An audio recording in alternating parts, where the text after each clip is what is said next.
Big boss హౌస్లో 9th week nomination తాజాగా ముగిశాయి. ఈ వీక్ నామినేషన్లలో రేవంత్, ఎనియా మరి బిగ్ ఫైట్ జరిగాయి. అలాగే ఎనియా, ఆదిరెడ్డి కూడా బిగ్ ఫైట్ చోటు చేసుకున్నాయి.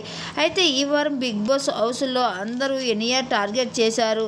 ఎందుకంటే సూర్యతో క్లోజ్గా ఉంటూ సూర్య కోసం తప్పుగా చెప్పడం, ఒక్కసారి ఆమె ఏమి మాట్లాడుతుందో అర్థం కాక ప్రతి ఒక్కరు కూడా ఈ బిగ్ బాస్ హౌస్లో ఉండే అర్హత నీకు లేదు అంటూ అందరూ ఎనియాని నామినేషన్ చేయడంతో ఇలా ఒక్కసారిగా కన్నీటి పర్వతం అయ్యింది.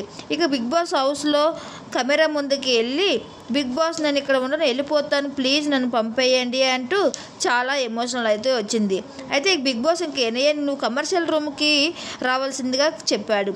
ఇక బిగ్ బాస్ ఆదేశించాడు. ఇక వినయ కమర్షియల్ రూమ్కి వెళ్ళిన తర్వాత బిగ్ ట్విస్ట్ చోటు చేసుకుంది. అక్కడికి వెళ్ళి వినయ నన్ను ఏడ్చుకుంటూ నేను ఇక్కడ ఉంటూ నన్ను పంపించే బిగ్ బాస్ అనేసరికి, బిగ్ బాస్ నువ్వు ఎప్పుడు రావడానికి పెడితే ఎప్పుడు రావడానికి వెళ్ళిపోవడం నీ ఇష్టం, ఇక గేమ్ ఆడి కావాలి కానీ ఎలా వెళ్ళిపోవడం ఏంటి అంటూ అనేసరికి ఇక వినయ సరే నేను ఇక్కడే ఉంటాను, ఎలా ఆడతానో చూపిస్తాను అంటే